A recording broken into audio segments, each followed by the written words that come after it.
Welcome to a very special edition of Tips, Tricks, and Oops podcast. My name is Estin. This is Terese. I'm Sanford. We are on location at the Maby Hall at Newman University. And we are going to do a resources and technology talk with our assistive technology camp for 2012. And we're recording this on June the 5th, 2012. All right, so I thought we would get started and do a little bit of information on something that I know a few of you have. I know you guys have some of these or have access to some of these. I thought we would start off by talking about the BrailleNote and other note takers that you may use in school, the Braille Plus, the PacMate, the Braille Sense, and all of those kinds of things. Me and Sanford both have a note taker actually on our laps. So what we're going to do is just show you different ways of getting through to different places. Sanford? Well, one of the things that we do have to make the distinction between Estin's machine and mine is I have a BrailleNote Empower with 32-cell Braille display. And what do you have, Estin? I have an Apex, which is the newer version of the Empower. The biggest difference is that it's a lot thinner, so it's very much thinner. It has a scroll wheel that you can use like a mouse, and it also has a few other things like built-in Wi-Fi capability, built-in Ethernet, a few other things like that in it. And it also runs a bit faster and has a bit of newer hardware in it. And it can work with things that mine can't work with.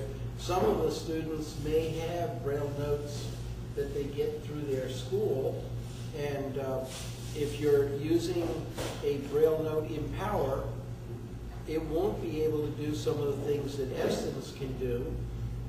So we'll talk about perhaps some of those limitations, if you will.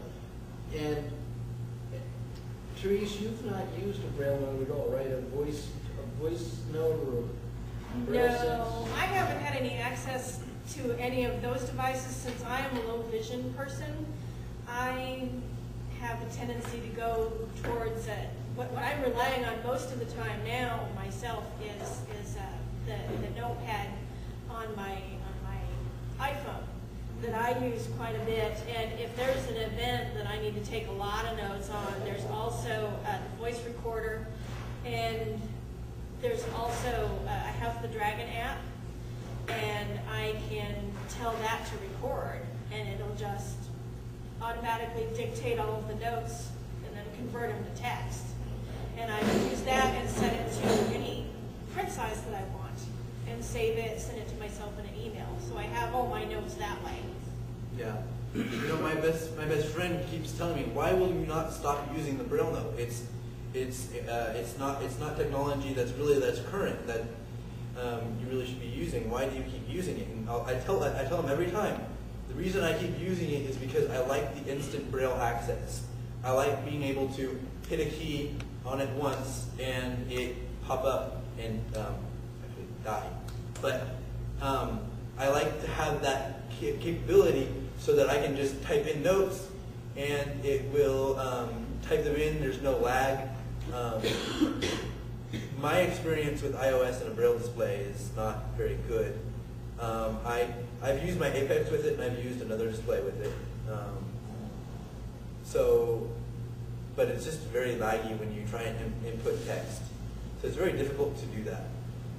If for some of you that do have Braille notes and you have to reset them, one thing I do recommend is keeping a pair of earphones in the pocket of your note taker, because with the Apexes, the Empowers don't do this, unfortunately.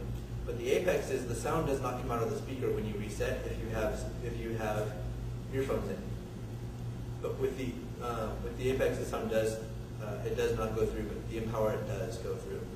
So if you push the button in and you wait for a few seconds sometimes, it'll actually reset the machine and it won't make a sound. So while you guys are in class, you don't have to worry about disturbing class or trying to figure out what's wrong with the unit and that kind of stuff. Now, one of the things I use my BrailleNote for is in reading books. I download books mostly from Bookshare, some from the National Library Service, and frankly, it is a lot faster to read the book with speech. So I will do that, and a BRF file will read, the voice will talk.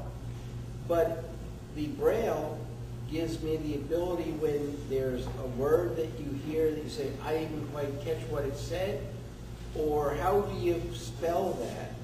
I have instant access to being able to go back and check that. Well, I find that very helpful. Well, you know, I classify it as this. If you're reading to learn something, use the Braille.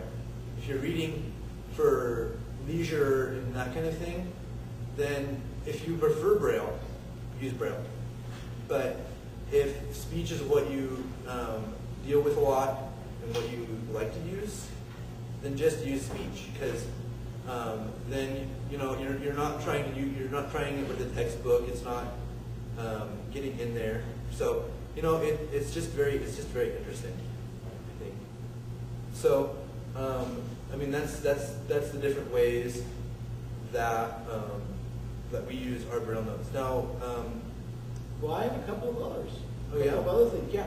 I think that one of the most fascinating elements of the BrailleNote is it's very good, very powerful calculator. I wish I had something. Well, He apparently doesn't agree.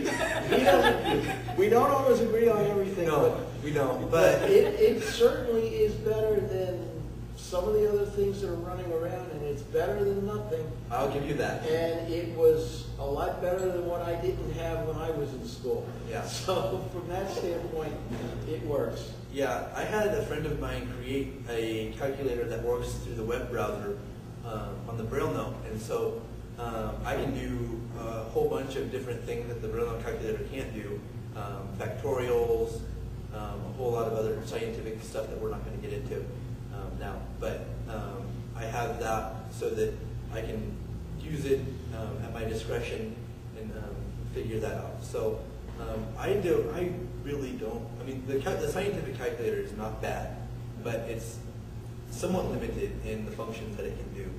Now, in my we experience. try to do a tip every once in a while during the podcast, and I do have a tip for you.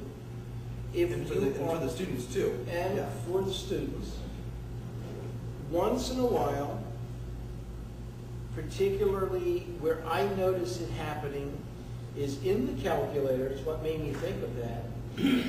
You'll get to where it starts not recording what you want it to, where it'll go power of 2 or 3 or whatever, and you can't get it erased. And one of the things, and I'm real bad at deleting things and then finding out that you really needed it before, but there's a file in your dictionary's directory called Keysoft KSD, and that file is where a lot of the things that go weird tends to live. And if you delete that file and reboot the system, it clears out all those errors. This is true, but I will mention that we don't want, that is a reset that is not a standard reset. That is a last resort reset. Because once you do that, it goes back to all of the things are factory default. So, I mean, once you do that, there's really no turning back. So, while that can be helpful, you want to keep in mind that that is going to basically do the same thing as reformatting all of your settings, pretty much. So, you do want to keep that in mind as well. I tend to get into case of last resort once in a while. Yeah, I do too. Well, I guess that is all that we have for this episode. Tips, tricks, and oops. Thanks for joining us.